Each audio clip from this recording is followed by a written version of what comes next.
হযরত আনাস 10টা বছর নবীর কদমের খেদমত করলেন, 10 বছর খেদমত করলেন। 10টা বছর খেদমত করার পরে 10 বছর খেদমত করলেন। 10 বছর খেদমত করার পরে হযরত আনাস রাদিয়াল্লাহু আনহু নবীজির ইন্তেকাল হয়ে গেল। উনি এত পরিমাণে সন্তান ওনার ছিল, ওনার 100-এর উপরে সন্তান। সুবহানাল্লাহ বলবেন না? ওনার 100-এর মতো সন্তান ছিল। কত এরকম বেটা আসেনি দেশে? এরকম বেটা দুনিয়াতে নাই। তো কেন হইলো দেখেন, উনি একদিন ওনার মা ওনারে বলতেছে, আনাস রে, তুই তো রসুলের খেদমত করিস, তো দোয়া খায়ের কিছু চাইছিস? না মা, কি দোয়া চাবো? যায় বল যে ইয়া রাসূলুল্লাহ, আপনি দোয়া করে দেন আল্লাহ যেন আমার সম্পদে এবং সন্তানে আল্লাহ বরকত দেয়। সুবহানাল্লাহ। সন্তানে সম্পদে আল্লাহ যেন বরকত দেয়। তো দোয়া চাইছে, মা তো দোয়া শিখিয়ে দিছে। এ তো ছোট মানুষ, সে তো দোয়া বুঝে নাই যে কি দোয়া মা শিখেছে। আর মাও ঠেলার উপর কয়ে দিছে যে যা তুই দোয়া চাইবে। হযরত আনাসা খুব গরিব ছিল, খুব দরিদ্র ছিল, কোনোদিন খাইতো কোনোদিন না খেয়ে থাকতো। তো মা ওই বলছে তুমি আল্লাহ রাসূলের কাছ থেকে দোয়া চাও, কারণ নবীজি দোয়া করলে কবুল হবে। হযরত আনাস প্রিয় নবীর দরজায় যে দাঁড়ালেন, ইয়া রাসূলুল্লাহ, ইয়া হাবিবাল্লাহ, আপনি আমার জন্য দোয়া করে দেন। বলে কি দোয়া চাও খাদেম? বলে হুজুর আপনি দোয়া করে দেন আল্লাহ যেন আমার সন্তানে এবং সম্পদে যেন আল্লাহ বরকত দেয়। সুবহানাল্লাহ। আল্লাহর নবী দোয়ার কথা শুনে মুস্কি হাসি মারলেন, মুস্কি হাসি দিলেন। রাসূল তো বুঝে ফেলছেন দোয়া কি দোয়া চাইলো। তখন আল্লাহর নবী মুস্কি হাসি দিয়ে বললেন, আল্লাহ আমার খাদেম দোয়া চায়, আমার খাদেমের সম্পদে এবং সন্তানে তুমি বরকত দিয়ে দাও। আল্লাহর দরবারে দোয়া কবুল হয়ে গেল। এত পরিমাণে সন্তান আল্লাহ দিল, 100 সন্তান আল্লাহ দিছে। একবার জোরে কোন আল্লাহু আকবার। শুধু 100 সন্তান না, এত সম্পদ আল্লাহ দিল। সবার খেজুর গাছে খেজুর ধরতো একবার, ওনার খেজুর গাছে খেজুর ধরতো 2 বার। সবার ছাগলের বাচ্চা হইতো একটা, ওনার হইতো 4টা। সবার উটের বাচ্চা হইতো একটা, ওনার হতো 2টা। কোন উটের বাচ্চা, উটের যদি দুধ হয় 10 কেজি, ওনার হতো 20 কেজি। সবার থেকে ডাবল ডাবল ডাবল ডাবল। তো হতে হতে অনেক সম্পদের মালিক হয়ে গেলেন, অনেক সন্তানের মালিক হয়ে গেলেন। কিন্তু সাহাবী রাসূল সারা রাত্র আল্লাহর ইবাদতে রাত্রি কাটাইতেন। সারা রাত কাটানোর পরে তাহাজ্জুদ নামাজ পড়তেন, কিন্তু সারা রাত ভরে ভরে উনি কোরআন তেলাওয়াত করতেন। সারা রাত ভরে ভরে কোরআন তেলাওয়াত করতেন। 2-1 পারা কোরআন শরীফ উনি বাকি রেখে দিতেন। এরপরে উনি বাড়ি চলে আসতেন। বাড়ি আসার পরে সব সন্তানদেরকে ডাকতেন, নাতি নাতকুদেরকে ডাকতেন, বৌমাদেরকে ডাকতেন, সবাইকে বসাইয়া বসাইয়া তারপরে তিনি বাকি কোরআনের পারাগুলি তেলাওয়াত করে শোনাইতেন। এরপরে সবাইকে নিয়ে একসাথে দোয়া করতেন। দোয়া শেষ হলে বলতেন, আমার সন্তানরা, আমি আমার মাসুক নবীর জবান থেকে শুনেছি, আমার মাসুক নবীর জবান থেকে শুনেছি, আমার নবী বলেছেন কোরআন খতমের পরে যেই দোয়া হয়, এই দোয়া আল্লাহর দরবারে কবুল হয়। আল্লাহু আকবার। কোরআন খতমের পরে যেই দোয়া হয় আল্লাহর দরবারে কি হয়? কবুল হয়। এই জন্য উনি কোরআন খতম করতেন সারা রাত্র। খতম শেষ না করে 2-1 পারা রাইখে বাড়িতে সন্তানদেরকে নিয়ে বাকি পারা তেলাওয়াত কইরা তারপরে জামাতের সাথে সন্তানদেরকে নিয়ে দোয়া করতেন। সাহাবী রাসূল জামাতের সাথে দোয়া করলে বেদাত হয় না, আমরা জামাতের সাথে দোয়া করলে বেদাত হয়ে যায়। তো এগুলি বাদ দেন, এগুলি বাদ দিয়ে দোয়া যেখানে থাকবে আমরা সেখানে থাকবো। কি কথা ঠিক আছে কিনা? আল্লাহ তৌফিক দিক, সকলে বলে না আমিন। এখন দানের দিকে চলে আসতেছি। জনাব মা বোনদের দেওয়া দানের টাকার পরিমাণ 6445 টাকা। একটু নারে থাকবেন, নারে থাকবেন। আল্লাহ মা বোনদের আপনজন যারা কবরে মাফ করে দাও, আল্লাহ কবরগুলি জান্নাতের বাগান বানায় দাও। আমরা মা বোনদেরকে মক্কা মদিনার মেহমান বানায় দাও। আমরা সবাই দোয়া করে বলি আমিন। ইন্নাল্লাযীনা ইস্তাকবিরুনা আন ইবাদাতি সায়াদখুলুনা জাহান্নাম। নিশ্চয় আমার এই দোয়া নামক ইবাদত থেকে যদি তুমি নিজেকে গুটাও। ইবাদতির তাফসীর করতে যে আল্লাহ রাসূল সূরা গাফির, এটার আরেক নাম আছে সূরা মুমিন। এই আয়াত সূরা 60 নম্বর আয়াতের তাফসীর পড়ে দেখবেন। তাফসীর ইবনে কাসির, তাফসীর আবু হাতিম, তাফসীর তাবারি, তাফসীর মাআলিমুত তানজিল, তাফসীর বাগাবী, তাফসীর রুহুল মাআনি, তাফসীর রুহুল বয়ান, তাফসীর আবু সৌদ, তাফসীর মাজহারি, কতগুলি নাম বলবো, আমার ঘরে 8-10টা আছে। খুব মনোযোগ দেন। এই তাফসীরের ভিতরে আল্লাহ রাসূল বলতেছেন ইবাদতির তাফসীর করতে যায়। নবী বললেন শোনো, ইবাদতি হচ্ছে আদ-দুআ ওয়াল ইবাদা, দোয়া হচ্ছে ইবাদতের মধ্যে অন্যতম শ্রেষ্ঠ ইবাদত। একসাথে বলবেন আল্লাহু আকবার। দোয়া হচ্ছে ইবাদতের মধ্যে অন্যতম দামি ইবাদত। এটা কি আমাদের স্বীকৃতি না রাসূলের স্বীকৃতি? তো নবীর চাইতে ধর্ম কে বেশি বুঝে বলেন তো? না কেউ। রাসূলের চাইতে দিন কে বেশি বুঝলো? কেউ নাই। রাসূলের চাইতে উম্মত যখন বেশি বুঝলো তখন বুঝতে হবে উম্মত আর উম্মতের কাতারে নাই, এটা শয়তানের কাতারে চলে গেছে। এজন্য সমস্যা আছে। এজন্য দোয়া নামক ইবাদত থেকে যদি তোমরা আমার কাছ থেকে গুটায় যাও, কারণ মানুষ যখন হাত তুলে মনে রাখবেন তখন সে বিনয় হাত তুলে, কাতর সাথে হাত তুলে, আল্লাহ ভুল হয়ে গেছে, আল্লাহ মাফ করে দেন। 100 জনের ভিতরে 10 জনের দিল নরম হয়ে যায়, 10 জনের চোখের পানি আসে, আল্লাহ ভুল হয়ে গেছে। কথা ঠিক আছে না ভাই? এই যে বিনয়ে যখন আপনি মাফ চাবেন যে আল্লাহ ভুল হয়ে গেছে, আপনি মাফ করে দেন, তখন আল্লাহ রাব্বুল আলামিনের কাছে দয়া লাগে। আর একা দোয়া করার চাইতে জমাতে দোয়া করা ভালো। বলে হুজুর কোন দলিলে আমি বুঝাচ্ছি আপনারে, নামাজ কি একা করা পড়া ভালো না জমাতে পড়া ভালো? জমাতে পড়া ভালো। হজ কি মানুষ একা একা করে না জমাতের সাথে করে? জমাতের সাথে। মাহফিল কি একা একা হয় না জমাতের সাথে করে? জমাতের। তাহলে দোয়া একা একা করবে কেন? মনে খুব প্রকাশ করে। দোয়া একা একা করার চাইতে জমাতের সাথে দোয়া করা ভালো। আল্লামা ইমাম নুরউদ্দিন হাইসেমি মাজমুজ জামায়াতের মধ্যে একটা হাদিস লিখছেন।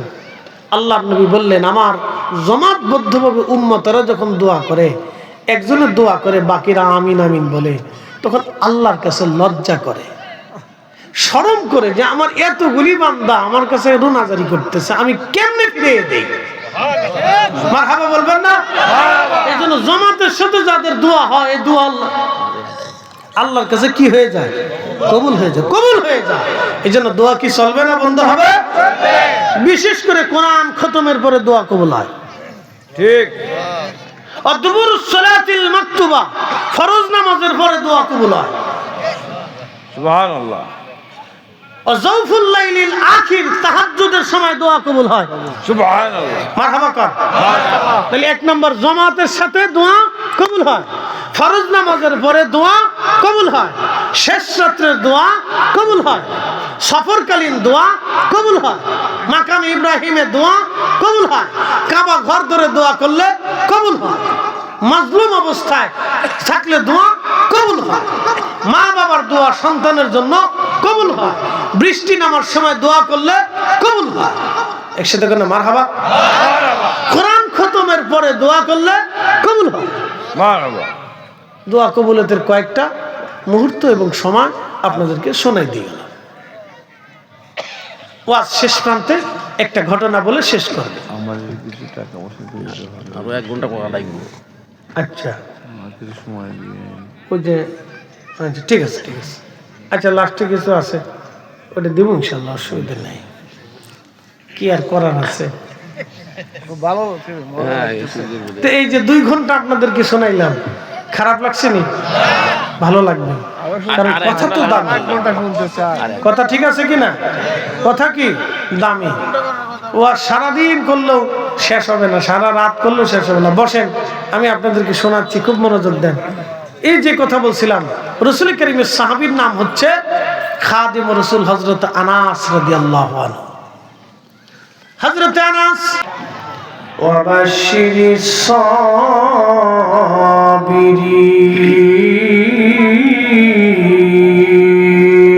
আল্লাহু আকবার।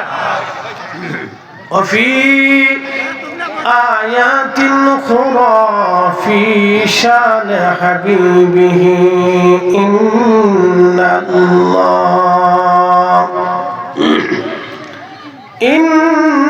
ইন্নাল্লাহা ওয়া মালাইকাতাহু ইউসাল্লুনা আলান নবী ইয়া আইয়ুহাল্লাযীনা আমানু সাল্লু আলাইহি وسلموا تسليما اللهم صل على سيدنا محمد وعلى آل سيدنا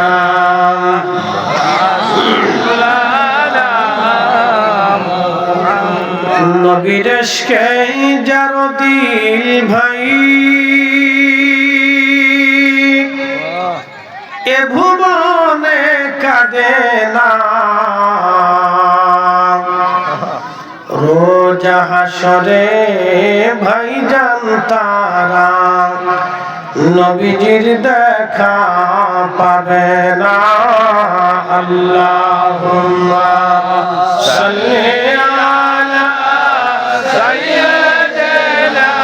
মাশাআল্লাহ আল্লাহু আকবার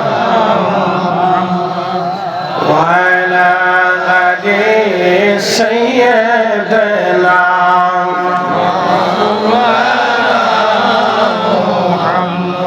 এই পৃথিবী এমনি থাকবে আমরা একদিন থাকবো না সবাই আমাদের ভুলে যাবে রাসূল আপনি ভুলেন না আল্লাহুম্মা সাল্লি আলা সাইয়্যিদিনা মাওলানা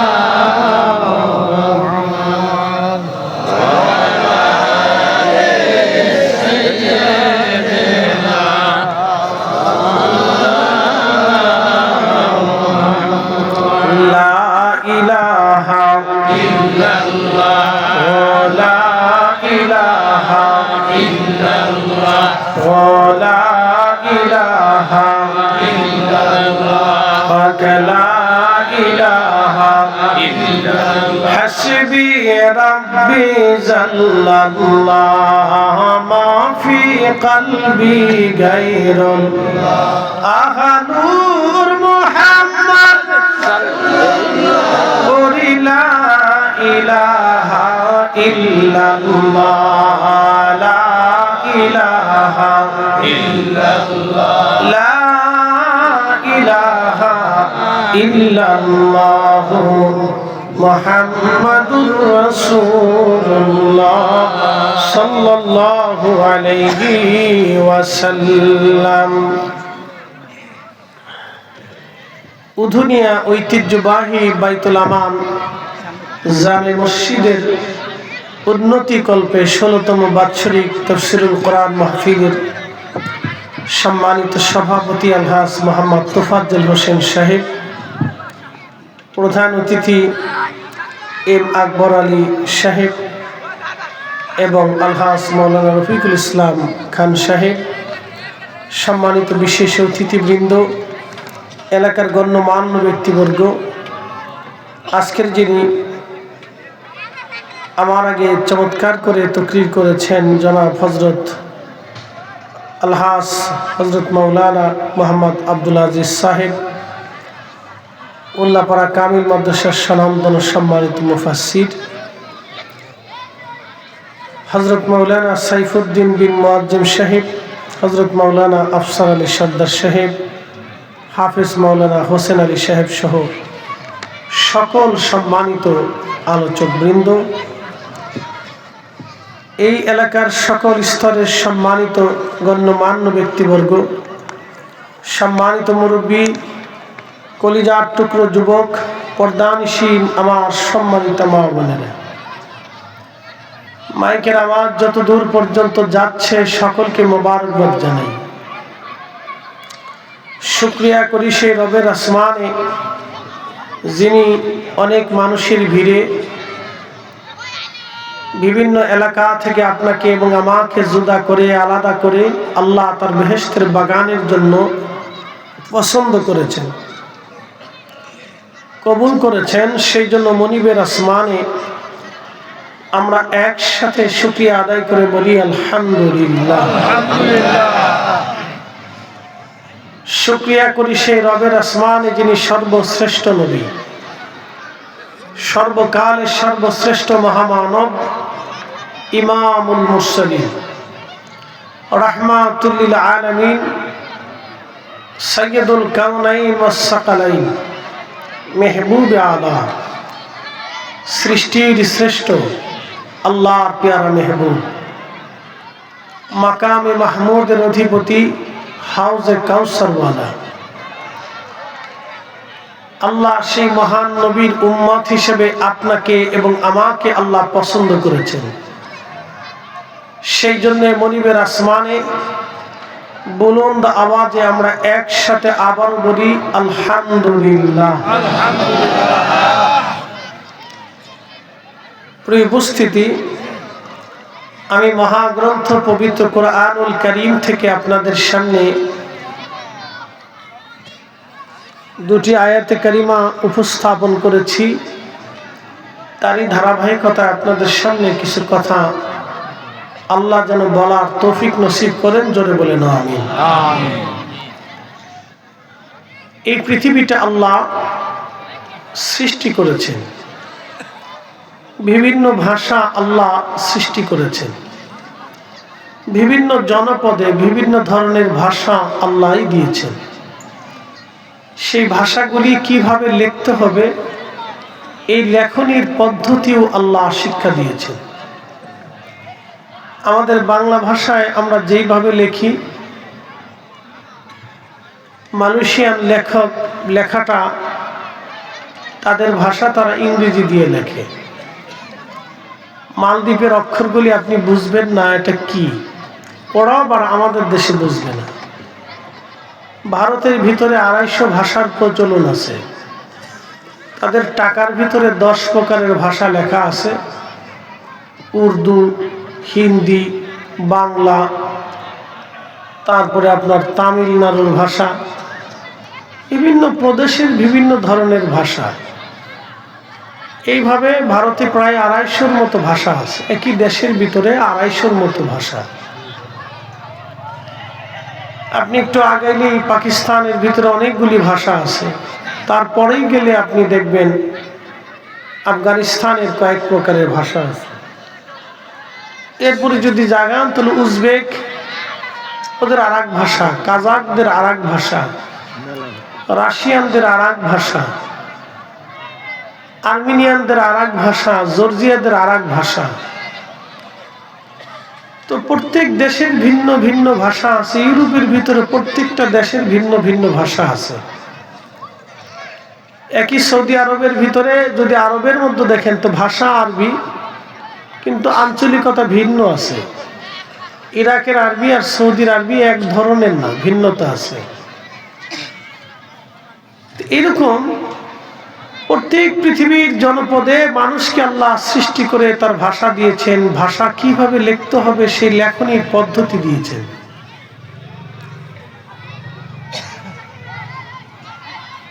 আমাদেরকে আল্লাহ বিভিন্ন গোত্রে এলাকা ভিত্তিক বিভক্ত করেছেন।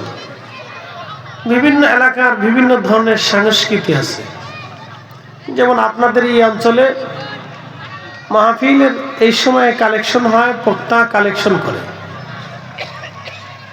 আবার বগুড়ার ওইদিকে গেলে দেখা যায় কালেকশনটা একটু ভিন্ন রকম। তারা মেহমানদেরকে দাওয়াত করে, বাড়ি বাড়ি মেহমানদের জন্য খাবারের ইন্তজাম করে, তারা খায় আর একজন টেবিল নিয়ে বসে থেকে খাবে, টাকা দিয়ে চলে যাবে। এটা আর এক সিস্টেম। মানে আমাদের দেশে যেরকম বিয়ে বাড়িতে খাওয়া হয়, ওইরকম মাহফিলের সিস্টেম। খাইয়ে দিয়ে টাকা দিয়ে চলে যায়। ও আজও শোনে না,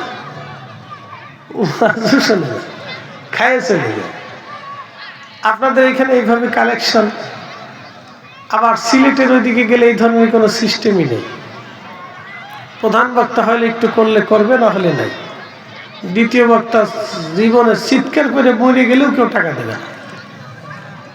ওই অঞ্চলে যে দ্বিতীয় বক্তা যদি চিৎকার করে গলা ফাটে মরেও যায় তাও কেউ টাকা দেবে না। তারা টাকা প্রধান বক্তার হাতে দিবে, প্রধান বক্তাকে কালেকশন করতে হবে। এক এক এলাকায় এক এক সিস্টেম, আবার কিছু এলাকায় কালেকশনই হয় না, তারা মাহফিলের আগেই কালেকশন সেরে ফেলে দেয়। কে কত টাকা দিবে নির্ধারিত থাকে, অত অত অত টাকা ওইভাবে দিবে। তো সামাজিক সিস্টেমও বিভিন্ন জায়গায় ভিন্নতা। বলেন এই সব কিছুর মালিক কে? আসতে হয়ে গেল না? জোরে বলেন কে? এতে কোনো সন্দেহ নাই। আল্লাহ এইভাবে তাম দুনিয়া সৃষ্টি করলেন। পৃথিবীর বিভিন্ন জনপদের খাদ্যাভ্যাস ভিন্ন। আমি মালদ্বীপে গেছি মাহফিল করতে, দেখি কোনো জমিনে ফসল হয় না, বলে সাগর বেষ্টিত দেশ, দ্বীপের মতো গাছগাছালি নাই। জিজ্ঞেস করলাম কি খায়, এদের জাতীয় খাবার কি? তো ওরা বলল হুজুর এরা মাছ খায়, তাদের জাতীয় খাবার হচ্ছে মাছ। তারা স্যুপের ভিতরে মাছ দেয়, ভর্তার ভিতরে মাছ দেয়, খাবারের ভিতরে মাছ দেয়, ভাতের ভিতরে মাছ দেয়, তো মাছ থাকবেই তাদের, এটা জাতীয় খাবার। তো ওরা শত শত বছর ধরে মাছ খেয়ে বেঁচে থাকে, এটা ওদের খাবার। আপনাকে যদি বলা হয় ভাত ছাড়া অন্য কিছু খান, তো আপনার জিন্দিগিতে মনে হবে যে এই পৃথিবীতে বেঁচে থাকার চাইতে মরে যাওয়া ভালো। কারণ বাঙালি ভাত ছাড়া কিছু বোঝে না। যত দামি খাবারের দিকে আপনি ধরে কি খাইতে আসলাম। এই যে এগুলি সব আল্লাহ পাকের দেওয়া। এই জন্য আল্লাহ কোরআনে ওয়াজ করলেন, ফাবি আইয়ি আলাই রাব্বিকুমা তুকাদ্দিবান। এ মানুষ এবং জিন, তোমরা আমি আল্লাহর দেওয়া কোন কোন নিয়ামতকে অস্বীকার করবে তোমরা বলো। আচ্ছা বলেন তো, আল্লাহর দেওয়া কোন নিয়ামত অস্বীকার করার কোন সুযোগ আমাদের আছে? নাই, কোন সুযোগ নাই। আমাদের দেশে ইসলাম নিয়ে আসলেন, মানুষ ধর্ম কি জিনিস, ইসলাম কি জানতো না। এদেশের মানুষ মূর্তির সামনে, প্রতিমার সামনে, গাছের সামনে, মাছের সামনে, পাহাড়ের গুহার ভিতরে তারা পূজা অর্চনা করে।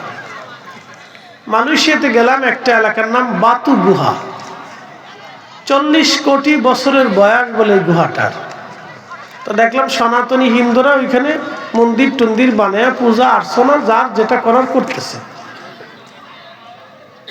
আরেক জায়গায় গেলাম গেন্তিং হাইল্যান্ড, সেখান থেকে নামার সময় দেখি চাইনিজদের বৌদ্ধ মন্দির।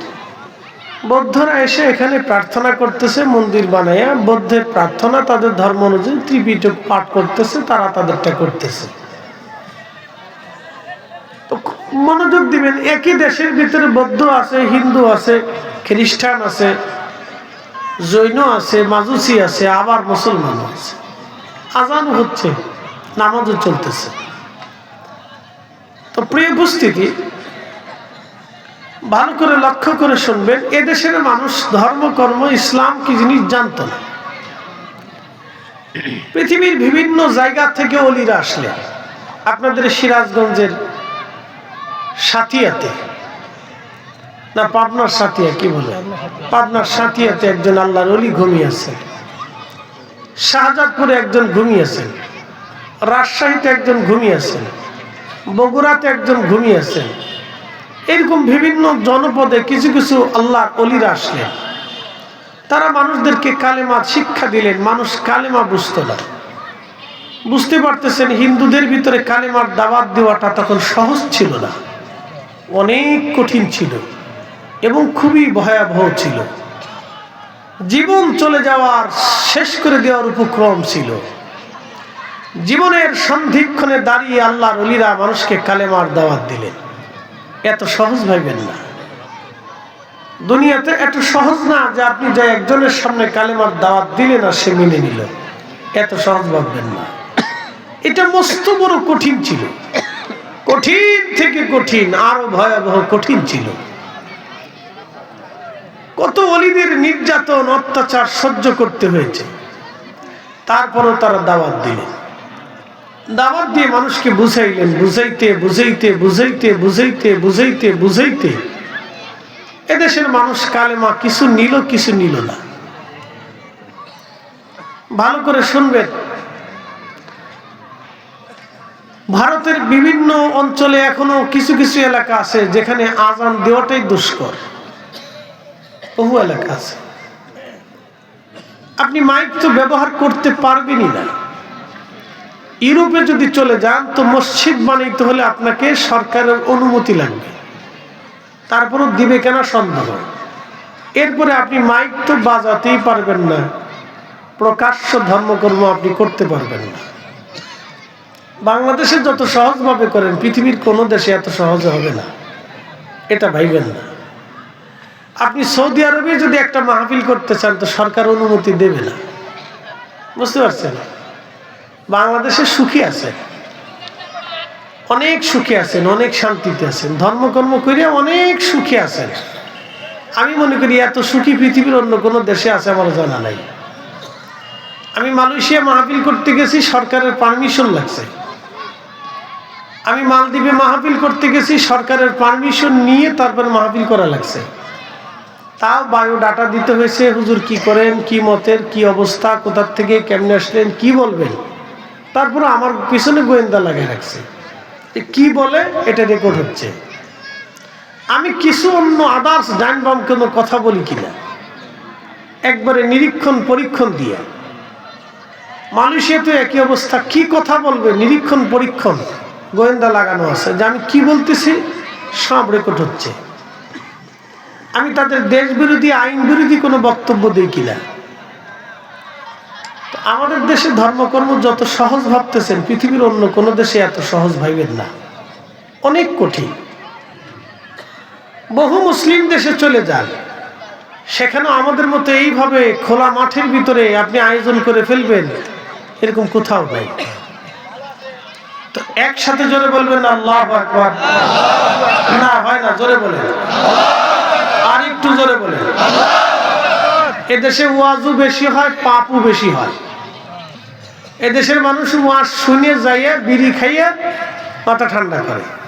হুজুর এত সময় জাহান্নামের ওয়াজ করছে, এখন বিড়িটা টান দিয়ে মাথাটা ঠান্ডা করি, বহুত ভয় দেখাইছে, টেনশন ফ্রি করি, মনে কিছু নিয়ে না।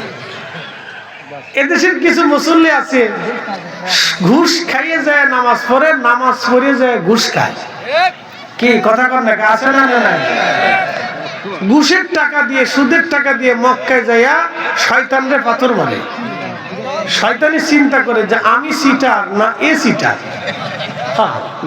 যে এই টাকাটা হারাম, তে যে এহরামের কাপড় কিনছে এটাও হারাম, সে যেই টাকা দিয়ে খাবার খেয়ে আসছে ওটাও হারাম, যেই টাকা দিয়ে বিমান ভাড়া দিয়ে হজে আসছে ওটাও হারাম। তো ও যে দেশে ব্যবসা করে এটাও হারাম।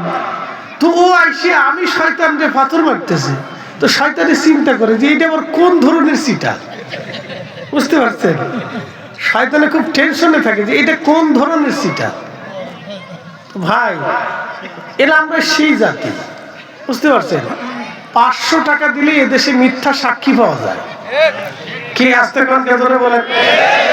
কত টাকা? 500 টাকা। তা না দিলেও চলবে, এক প্যাকেট বিরিয়ানির প্যাকেট ধরে দিলেও চলে, ও সারাদিন আপনার পাঁচ ঘুরবে, বুঝতে পারছেন? এটা হচ্ছে আমাদের দেশ। যত ওয়াজ হয় কিন্তু ওয়াজে কোনো কাজ হয় না। না, ওয়াজে কোনো কাজ নেই, কোনো কাজ হয় না।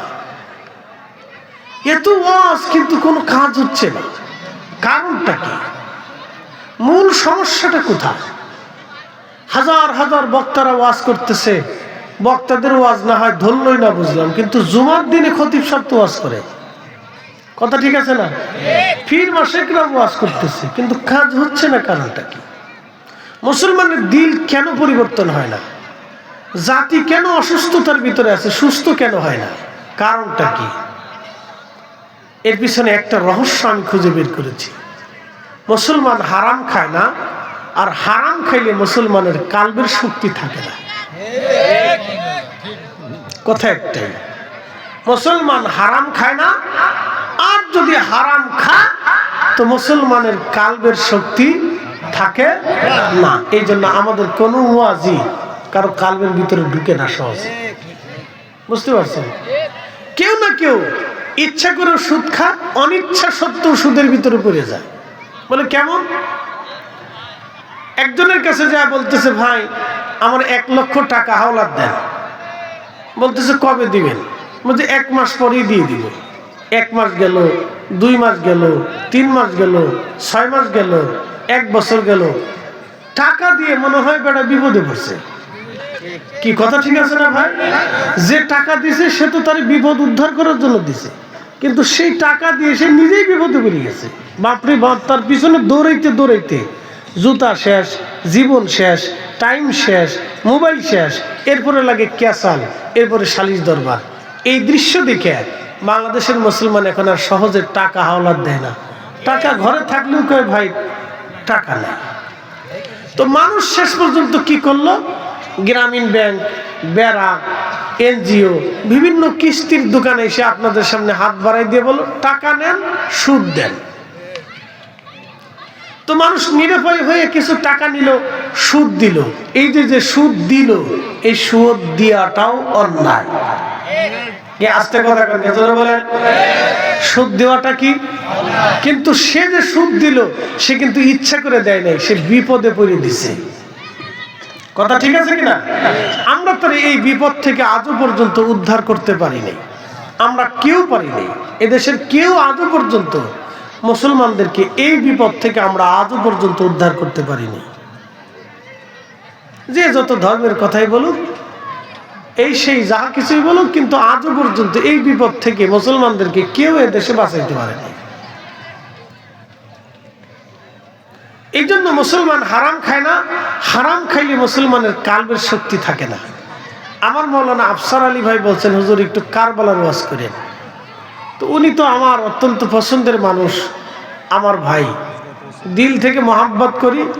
এ হাসি খুশি মানুষ, সাদা সিধা মানুষ আর কি। আপনাদের এলাকার সন্তান, লোক ভালো, মানুষ কালো কিন্তু অন্তর ভালো, বুঝতে পারছেন? মানুষ কালো কিন্তু অন্তর ভালো। একসাথে বলবেন আল্লাহু আকবার।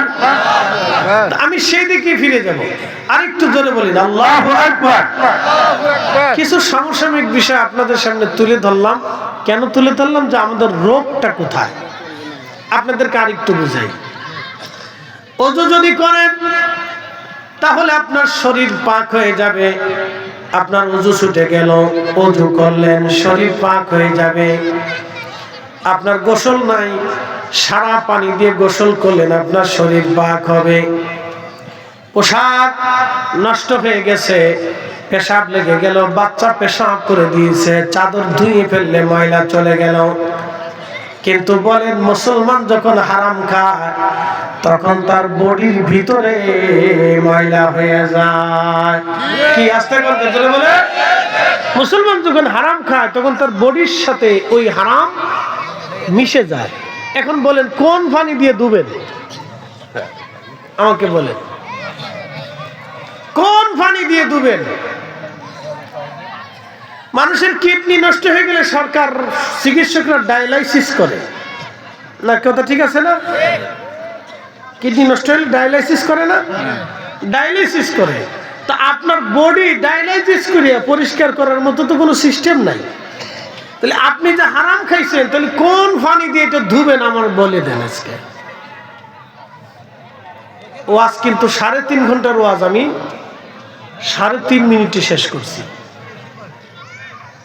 কোনো ওয়াজ নিয়ে যেতে হবে না, শুধু এতটুকুন বাড়ি পর্যন্ত নিয়ে যান, তাহলে হাসতে হাসতে বেহেশতে চলে যেতে পারবেন। শুধু এতটুকুনি নিয়ে যান। আবার বলি, হারাম খাওয়ার পরে তার বডি যে নাপাক হইলো, এই নাপাক বডি দুনিয়ার কোন পানি দিয়ে ধৌত করে পরিষ্কার করবে? আমাকে সেই পানিটা দেখাই দেন।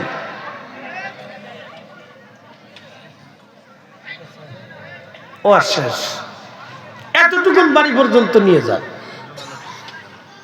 তাহলে সারাদিন পরে যদি একবারও আল্লাহ বলে ডাক দেন তাহলে কবুল হবে।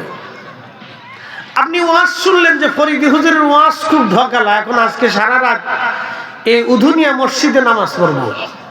তো আপনি নামাজে দাঁড়াইছেন, জুব্বা ভালো, পাগড়ি ভালো, চাদর ভালো, জায়নামাজ ভালো, আপনি ভালো, কিন্তু ওযু নাই, নামাজ হবে? কারণ কি? শরীর নাপাক। তো শরীর নাপাক হওয়ার কারণে যদি নামাজ না হয়, তো মুসলমান হারাম খাইলে শরীর যখন ভিতরে নাপাক হয়, তাহলে তার নামাজ কি করে হয় আমাকে একটু বোঝান। পাঁচ জায়গা মতো নিয়ে আসছি, এবার বুঝেন। এই জন্য আমাদের কোনো ওয়াজে কাজ হয় না। ওয়াজে যে কেন কাজ হয় না এতটুকুনি বলে দিয়ে গেল। এই জন্য আল্লাহর নবী বললেন, মরুভূমির সফরে আমার একজন উম্মত বিপদগ্রস্ত হয়ে মরুভূমির ভিতরে হাত বাড়ায় কাঁদে, ইয়া রব, ইয়া রব, ইয়া রব। নবীজি বললেন, বলো তো তার দোয়া কি করে কবুল হবে? সে যে পানিটা পান করছে সেটাও হারাম, সে যে খাবার খাইছে এটাও হারাম, তার পরনে যে পোশাক আছে সেটাও হারাম, তার দোয়া কি করে কবুল হবে বলো?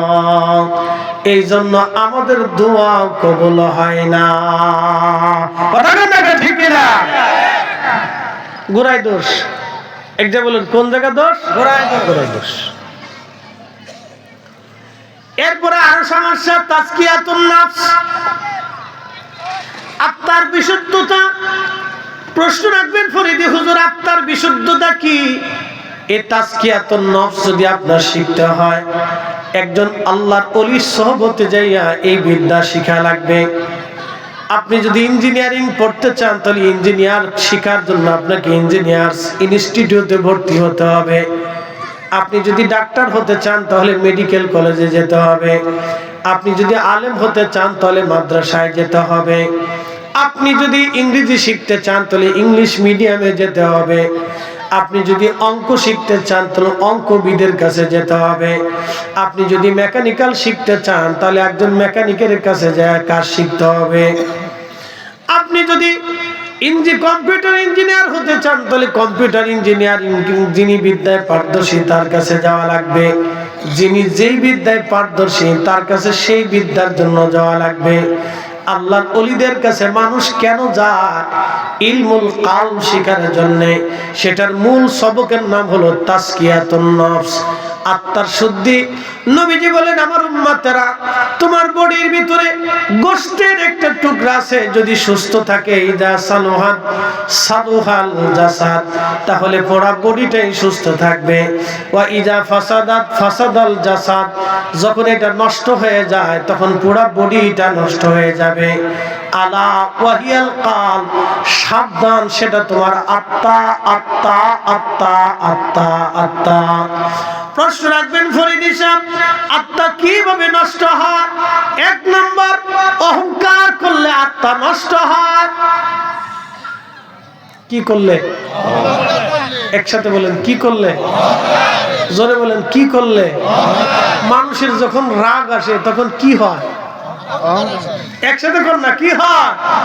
তাহলে অহংকার আসার সাথে আত্মা যখন নষ্ট হয়, তো এই আত্মাটাকে আপনি কোন পানি দিয়ে ধোবেন?